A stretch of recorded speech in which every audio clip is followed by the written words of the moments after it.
자, 우리 사도신경으로 예배 시작하도록 할게요. 전능하사 천지를 만드신 하나님 아버지를 내가 믿사오며 그 외아들 우리 주 예수 그리스도를 믿사오니 이는 성령으로 잉태하사 동정녀 마리아에게 나시고 본디오 빌라도에게 고난을 받으사 십자가에 못 박혀 죽으시고 장사한 지 사흘 만에 죽은 자 가운데서 다시 살아나시며 하늘에 오르사 전능하신 하나님 우편에 앉아 계시다가 저리로서 산자와 죽은 자를 심판하러 오시리라. 성령을 믿사오며 거룩한 공예와 성도가 서로 교통하는 것과 죄를 사하여 주시는 것과 몸이 다시 사는 것과 영원히 사는 것을 믿사옵나이다. 아멘.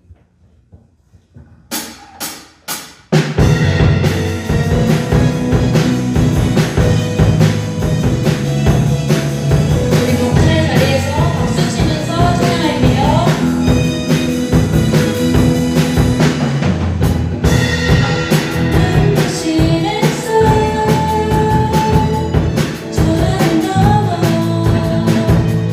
내게 주어진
받기를 기도하면서 예배 나아갈 수 있도록 기도하는 시간 가지겠습니다. 기도할게요.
하나님, 저희가 이렇게 한 주를 잘 지내고 예배를 드릴 수 있게 해주셔서 감사합니다.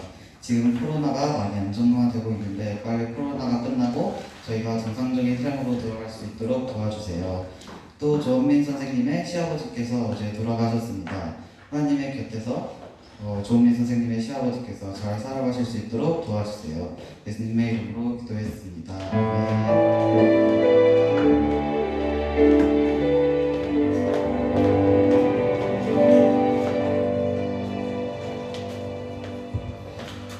말씀 나누도록 하겠습니다. 우리 고린도전서 말씀 나눌게요. 고린도전서 11장 23절부터 26절까지의 말씀을 함께 나누도록 하겠습니다. 고린도전서 11장 말씀입니다.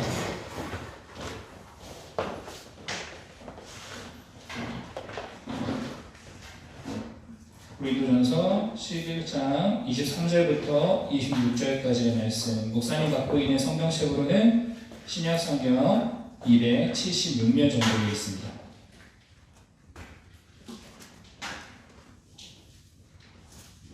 찾으신 친구들을, 우리 이곳에 있는 친구들과 또 온라인에서 예배드리는 친구들 모두 함께 자리에서 일어나서 함께 하나님 말씀 나누도록 하겠습니다. 고린도전서 11장 23절부터 26절까지의 말씀입니다.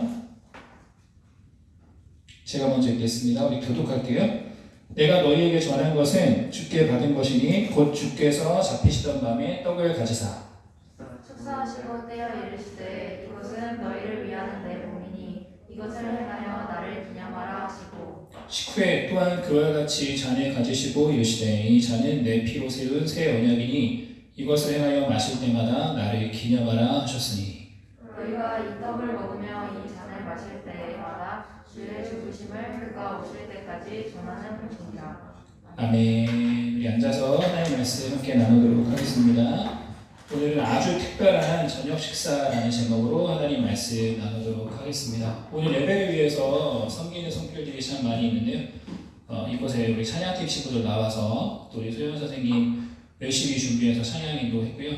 또 우리 지난주에 이렇게 손으로 그림으로만 참여했었던 우리 희성 선생님 나오셔서 지금 또 영상이나 또 네트워크 담당으로 또 선배해 주시고 또 이원 생방송으로 우리 관우 선생님 수고하고 계시고요.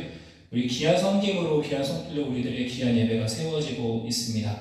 각자의 골방에서 각자의 예배 초소에서 예배 드리고 있는데 이 마음들이 모여져서 하나님 앞에 최고의 예배가 되어질 줄로 믿습니다. 이 시간 하나님께서 주시는 하나님의 말씀 함께 나누는 시간 갖기를 원합니다. 오늘은 아주 특별한 저녁 식사라는 제목으로 넘겨주세요. 아주 특별한 저녁 식사라는 제목으로 함께 하나님 말씀 나눌 텐데요. 화면 또 넘겨주세요. 네.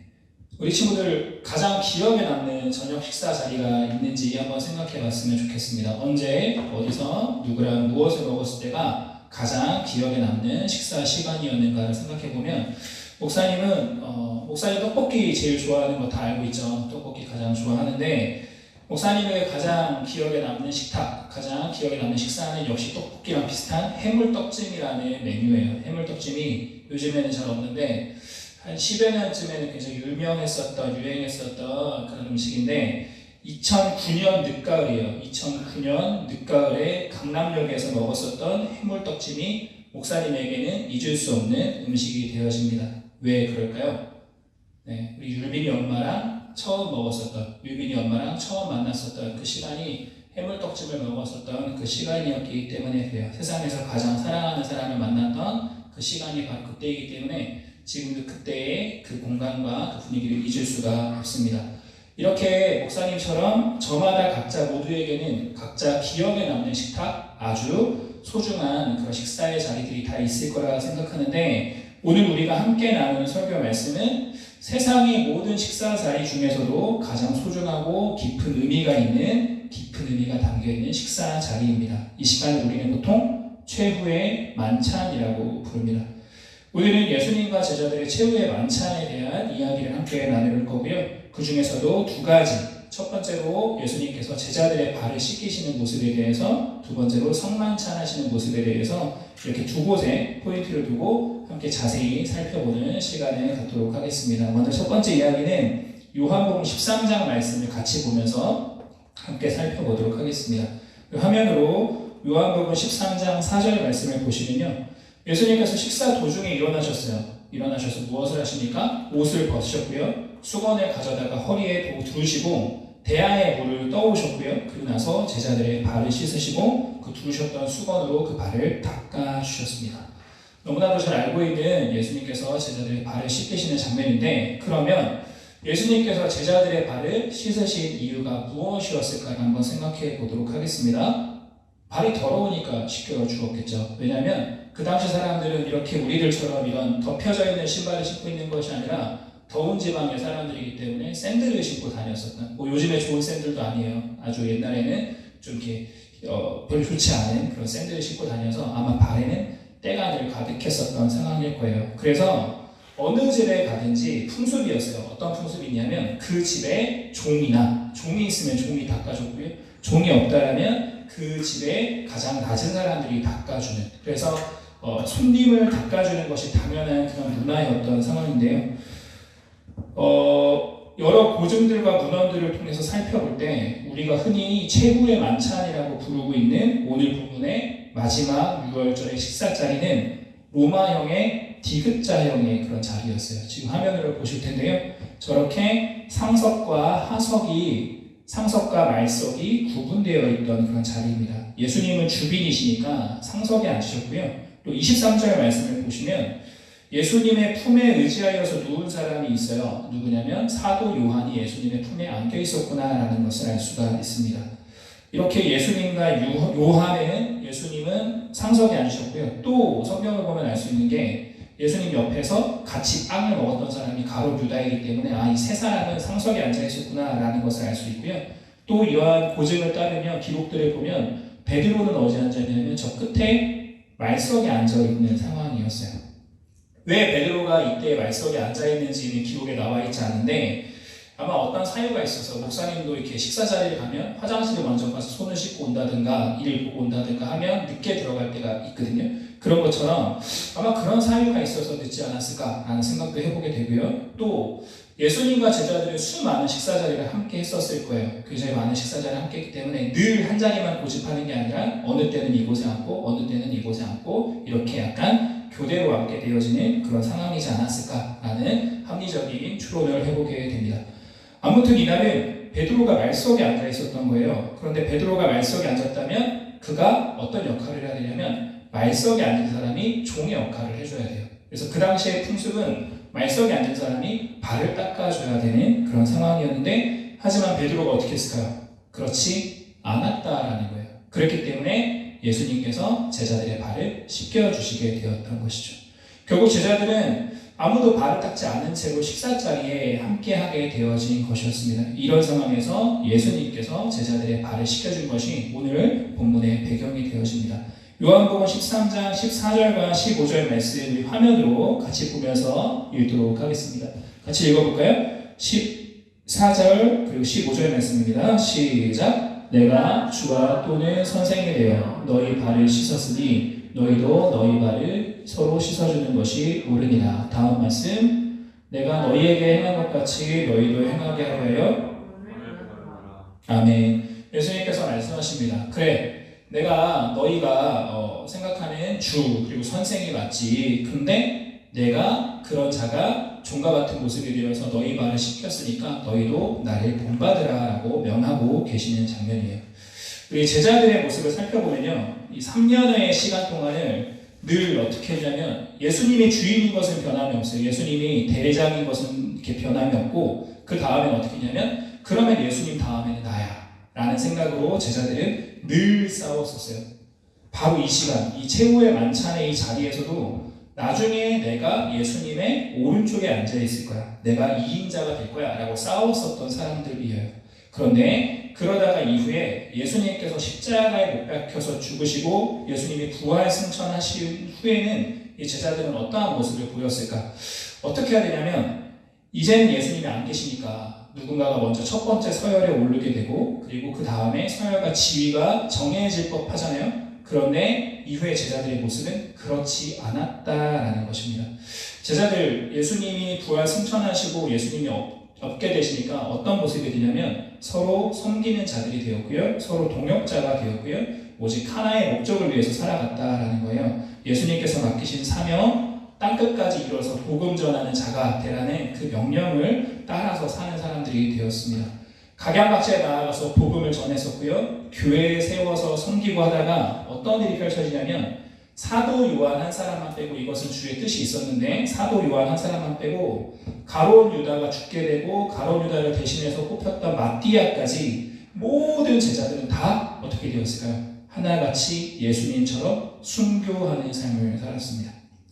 어떤 한 사람도 이들이 원래 원했던 것처럼 세상에서 높은 자 되려고 노력한 사람이 한 명도 없었고요, 여기 지금 사는 세상이 아니라 영원한 하나님 나라를 위해서 하나님의 기쁨과 하나님의 영광을 위해서 사는 사람들이 되었습니다. 왜 그랬을까요? 이 사람들이 어떻게 그렇게 갑자기 변했을까요? 그 이유는 성령님이 임하셨기 때문이에요.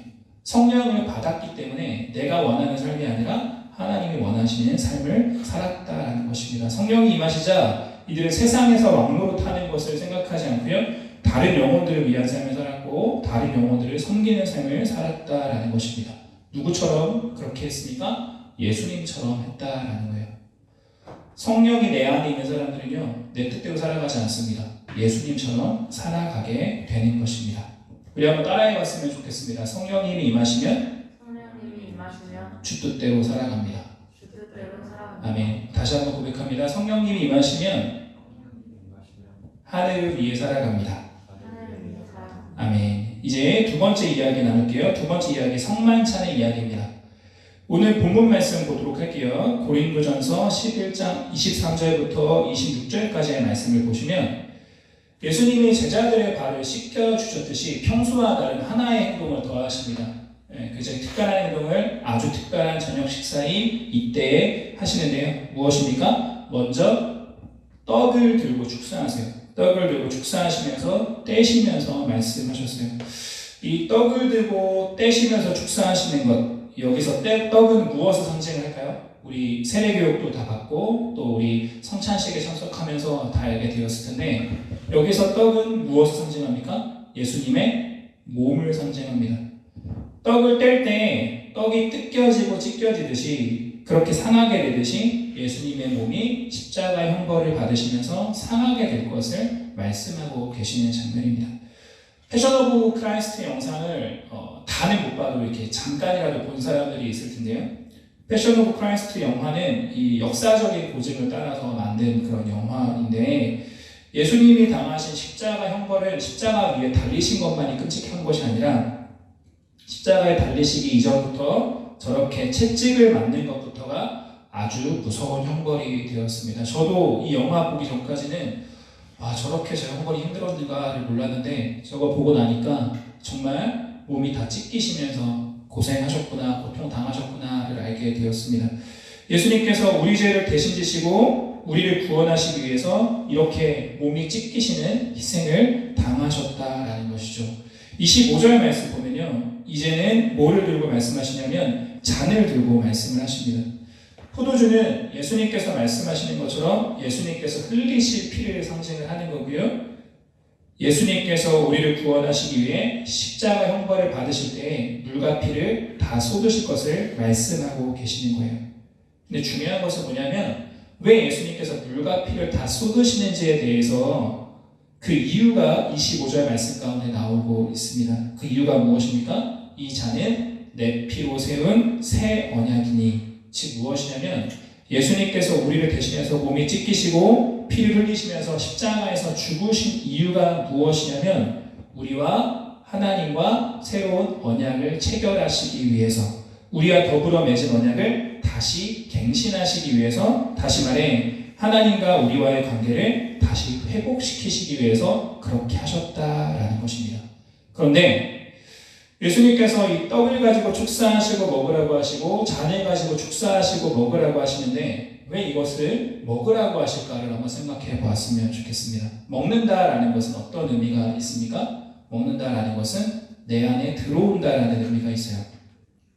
음식물의 양분이 내 안에 들어와서 나와 하나가 되어지듯이 나와 하나로서 연합함의 의미가 있는 거예요. 즉, 이 마지막 6월절 성만찬에서 예수님께서 떡과 잔을 드시고서 이것이 내 몸과 피니 이것을 먹고 마시라고 하시는 것은 뭐냐면 그냥 우리가 예수님을 한번 믿고 나서 내 마음대로 살고 예수님을 멀리 떠나 살고 그러는 것이 아니라요. 이제는 예수님을 나의 구주로, 나의 구원자로 모셨으면 그것이 일회성의 어떤 행사로 끝나는 것이 아니라 이제는 나와 예수님이 영원토록 하나로 연합하여서 함께 한다라는 의미가 있는 것입니다. 아까 예수님이 이제 잡혀가시는 그 최후의 만찬, 그 날에 이 제자들 어땠냐면 싸웠었어요. 그렇게 싸웠던 사람들이 나중에 어떻게 되었다고요? 다 예수님처럼 순교하는 사람들이 되었는데 그 이유가 무엇이라고요? 성령을 받았기 때문이라는 말씀을 드렸어요. 이제는 내가 내 삶의 주인이 아니라 성령님이 내 삶의 주인이 되었기 때문에 그런 삶을 살았다라는 것입니다. 저는 우리 청소년부 친구들 볼 때마다 참 늘 행복하고 참 뿌듯하고 보람 있는 것은 뭐냐면 구원 받으셨습니까? 라고 물어보면 전부 다 조금의 의심도 없이 바로 아멘하고 고백한다라는 거예요. 성령님이 어디에 계십니까? 라고 물어보면 항상 우리 청소년부 친구들 어떤 고백을 하냐면 내 안에 계십니다 라고 고백을 합니다. 성령님 어디에 계십니까? 성령님 어디에 계십니까? 내 안에 계시는 줄 믿으시기를 바랍니다. 그러면 그 성령님이 떠나신다고요? 떠나시지 않는다라는 거예요. 내가 어떠한 행동을 해도요, 한번 들어오신 성령님은 절대로 떠나시지 않으세요. 이 제자들이 달라진 것 단 한 가지밖에 없었어요. 딱 한 가지, 성령을 받았던 것밖에 없습니다. 그러면 제자들과 우리는 어때요? 똑같은 거예요. 우리의 모습은 어떤 모습이냐면 성령이 내 안에 있는 자의 모습이라는 것이죠. 그것을 의식하기만 하면 된다라는 것입니다. 우리 말씀 한 곳 같이 읽도록 하겠습니다. 우리 화면으로 같이 볼게요. 요한계시록 3장 20절 말씀. 우리 청소년부 참 많이 읽었었고 이따 볼 그림도 참 많이 보았던 그림일 텐데요. 우리 함께 암송하는 친구들 암송하면서 같이 읽었으면 좋겠습니다. 시작! 볼지어다 내가 문 밖에 서서 두드리노니 누구든지 내 음성을 듣고 문을 열면 내가 그에게로 들어가 그와 더불어 먹고 그는 나와 더불어 먹으리라. 아멘. 그림 한번 볼게요. 이 그림 참 많이 보았어요. 다른 분과 다르다라는 거 뭐였죠? 문고리가 없다라는 거예요. 요한복음 1장 12절 말씀 가운데 이렇게 기록되어 있어요. 어떻게 하지 구원받는다라고 하냐면 영접해야 한다라고 말씀을 하는데요. 영접은 무엇이냐면 문을 여는 거예요. 문을 열고서 당기어 모시어 드리는 것이 바로 영접이라는 말입니다. 마치 예수님과 친구처럼 교제했었던 마르다와 마리아, 이들처럼 예수님과 가족과 같이 교제하는 것이 바로 영접이라는 거예요. 왜 우리 그렇잖아요. 우리 친구들 한번 생각해 봤으면 좋겠어요. 하나 원하는 하나의 상품이, 하나 제품이 택배로 배달이 될 수 있다면 어떤 제품을 받길 원하십니까? 저는 한번 생각해 보니까 고급 스포츠카를 택배로 받을 수 있다면 참 좋지 않을까. 그런데 그렇다고 해서 그 택배기사 아저씨를 계속 우리 집안에 모시고 있나요? 한번 선물을 받고 나면 안녕히 가세요 인사 정중히 하고 나서 정말 좋은 거를 드리면 집에 이렇게 코디 같은 분들이 오셔서 잠깐 하고 가시면 뭘 드려요? 음료수 같은 거라도 드리는 것이 우리의 최고의 우리의 서비스일 텐데 예수님을 그렇게 모시면 안 된다라는 거예요. 잠깐 오셨다 나한테 좋은 거 주고 가시는 분으로 안녕히 가세요라는 것이 아니라 예수님은 나의 집에 가장 좋은 장소에 항상 모셔드리고 살아야 한다라는 것입니다. 한번 생각해 볼게요. 마리아 어떤 사람이었냐면 예수님의 말씀에 집중했던 사람이었고요. 또 마르다 어떤 사람이었어요? 예수님을 섬기기 위해서 분주했던 사람이었는데요. 이들의 행동은 공통점이 있어요. 뭐냐면 모두 예수님을 주인공으로 삼았다라는 것이고요. 예수님을 슈퍼스타로 삼고요. 예수님만 집중하는 사람들이었다라는 것입니다. 예수님을 만나서 구원받은 사람인 삭개오도 아마 그랬을 거라고 생각이 들고요. 또 요한복음 4장에 나오는 우물가에서 예수님을 만났던 여인이 살았던 그 동네의 사람들, 예수님 함께 유하여 주세요 라고 고백했던 사람들도 유하여 주세요 라고 한 다음에 자기 일만 한 것이 아니라 모든 사람들이 전부 다 예수님께 집중하여 모셔드리고 있었을 거라는 거예요. 말씀을 마치겠습니다. 오늘 주신 말씀을 통해서 우리는 무엇을 깨달아야 하겠습니까? 첫 번째는 겸손과 섬김입니다. 겸손이라는 말 올해 들어서 벌써 우리 청소년부 예배 가운데 참 많이 듣는 말씀이에요. 우리는요 겸손의 왕 예수님을 본받아야 합니다. 높은 자리에서 대접받고서 살고 싶었던 예수님의 제자들이었어요. 그런데 성령이 임하시자 성령을 받고 나서는 다 변화되어서 이제는 나 중심에서 하나님 중심으로 살았고요. 내 기쁨을 위해서 살았던 이들이 하나님 영광 위해서 하나님 기쁨 위해서 살게 되었던 것을 기억해야 합니다. 그것을 본받아서 이제 나만을 생각하는 나의 모습을 멈추고 다른 영혼을 돌아보고 다른 영혼들 섬기는 것을 기쁨으로 삼을 수 있는 우리 라트레이아 예배자들 다 되기를 주님의 이름으로 축원드립니다. 아멘. 두 번째로 깨달을 것, 마지막 6월절 성만찬을 하시면서 예수님께서 하신 말씀을 기억해 봐야 합니다.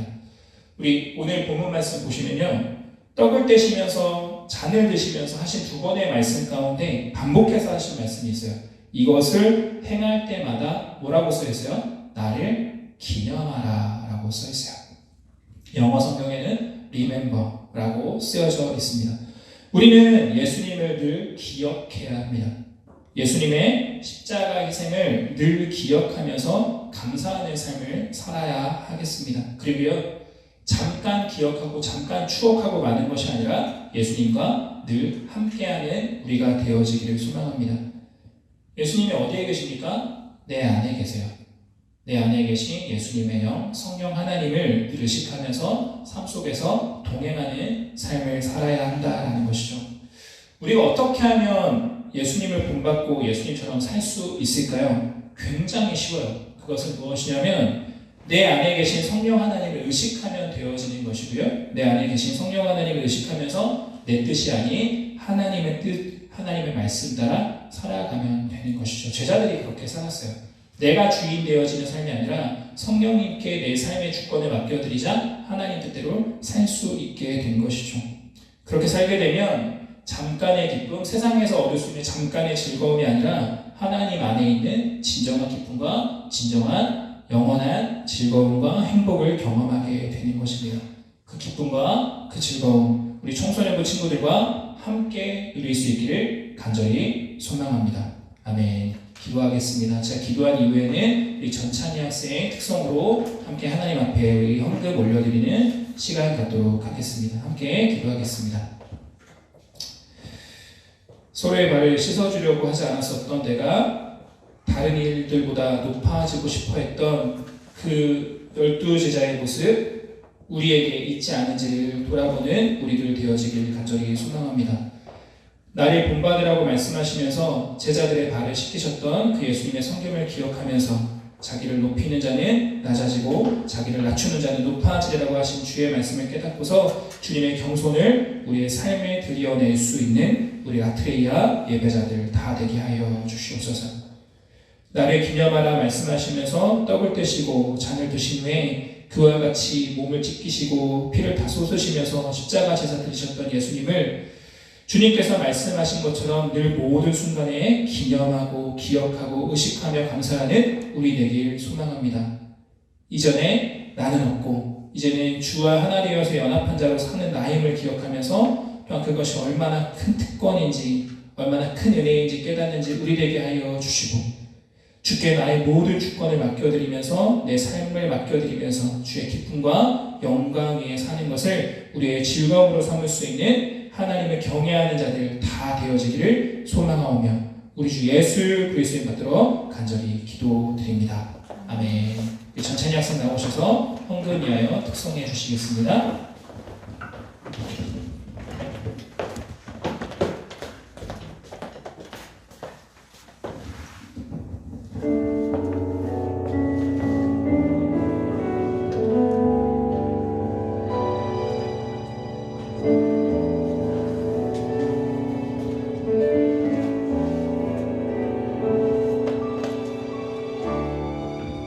주님 손에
잠시 잠깐 우리 선포된 말씀 기억하면서 우리한테 기도하길 원합니다. 지금 올려드렸던 찬양의 고백, 전심으로라는 고백입니다. 전심이라는 것은 무엇일까요? 우리 마음의 퍼센테이지를 100으로 치면 그 모든 것 100을 하나님께 다 드리겠다라는 고백일 텐데요. 우리 이것 한번 생각해 봤으면 좋겠습니다. 지금 내가 내 안에 주님을 모시고 있는 그 퍼센테이지가 얼마라면 그 얼마의 1%만 더 하나님을 생각해도요, 우리는 달라질 수밖에 없습니다.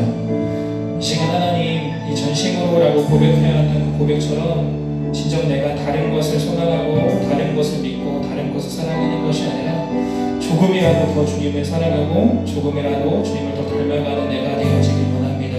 연합함이라는 것에 대해서 오늘 말씀을 드렸습니다. 주님 내 안에 이미 들어와 주셨는데 내 안에 귀한 성령 하나님 함께 하시는데 다른 거 사랑하고 다른 거 생각하는 것이 아니라 그 주님께 나의 것들을 맡겨드리고 그 주님을 나의 삶의 주인공으로 생각하며 주님과 함께 교제하는 내 삶 되어지길 원합니다라고 제가 잠깐 이렇게 기도하고 제가 헌금해서 기도하고 축도하고 오늘 예배 마치도록 하겠습니다. 이렇게 소리 내어서 한번 기도하도록 하겠습니다. 주여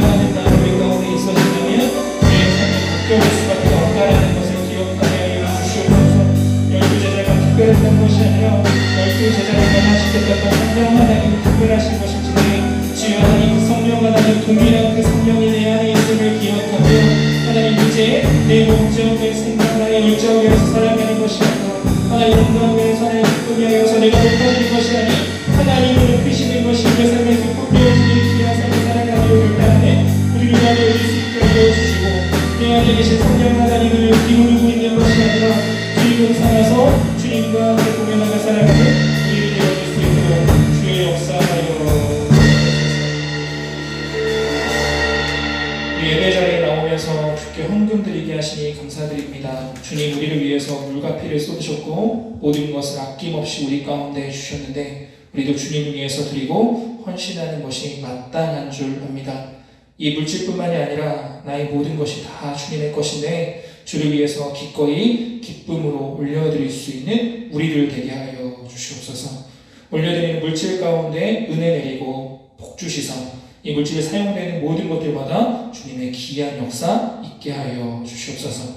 또 물질과 함께 말씀드림에 품은 우리의 결단을 올려드립니다. 또한 기도의 제목들과 마음의 소망들도 함께 올려드리오니 주님 발에 중에 응답하여 주시옵소서. 주님 우리의 필요를 다 아시는 줄 믿습니다. 은혜 베풀어 주시고 주께서 손대어 주시고 그 부족한 것들 어려움 있는 것들마다 다 온전케 되어지고 풍성케 되어지고 새롭게 되게 하여 주시옵소서.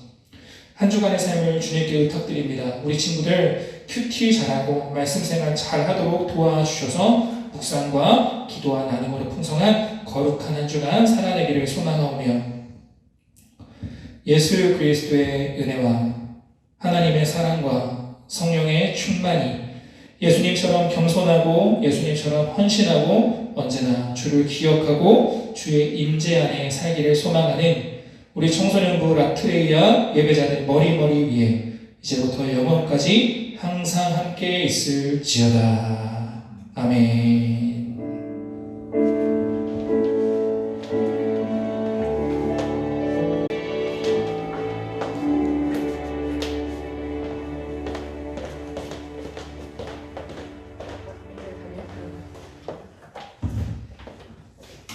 여러분 지금 라이브로 보고 계신가요? 예배 잘 들으셨나요? 지금 댓글 올라오고 있나요? 네. 뭐라고 올라오고 있어요? 간호쌤이 주님의 사랑 예수 이곳에 우리와 함께 영원히. 간호쌤이 댓글로 찬양을 하셨군요. 네, 이번 시간은 여러분들이 일주일 동안 큐티하면서 이거 한번 맞췄으면 좋겠다 라고 했던 거를 휴먼 큐더 으로 한번 해봤는데요. 오늘은 특별히 좀 어려운 문제를 준비해가지고 한 문제만 하도록 하겠습니다. 제자들에게 이르시되 하시니 그들이 두려워하고 놀랍게 여겨 서로 말하되 그가 누구이기에 바람과 물을 명함에 순종하는가 하더라 라는 말씀인데, 누가복음 8장 25절 말씀 중에 예수님께서 하신 말씀인데 무슨 말씀일지 저한테 겐톡으로 오늘 오후 1시까지 답변 보내주시면 제가 책장에서 바로 상품 보내드리도록 하겠습니다. 단톡방에 다시 올려드릴게요. 광고사항입니다. 다음 주 주일에는 2021년을 맞아서 새롭게 청소년부를 섬겨줄 임원 선거가 있는데요. 다들 기도로 준비해 주셨으면 좋겠습니다. 아까 전찬승 학생이 기도 중에 언급했던 것처럼 조은미 선생님 시아버님, 오영욱 형제 할아버지께서 1월 23일 토요일 소천하셨는데요. 하나님께서 가정에 평안과 위로 주시기를 기도 부탁드리도록 하겠습니다. 제자훈련은 한 주 휴강하도록 할게요. 그리고 은혜로운 특송자 모집이 계속되고 있습니다. 많은 지원 부탁드립니다. 예배를 마쳤고요. 관우쌤이 이제 다시 소회의실 나눠서 목장 모임 진행하도록 할 텐데요. 여러분 다시 줌으로 들어가서 다시 진행하도록 할게요. 줌으로 다시 들어가 주시고 라이브는 이제 꺼집니다.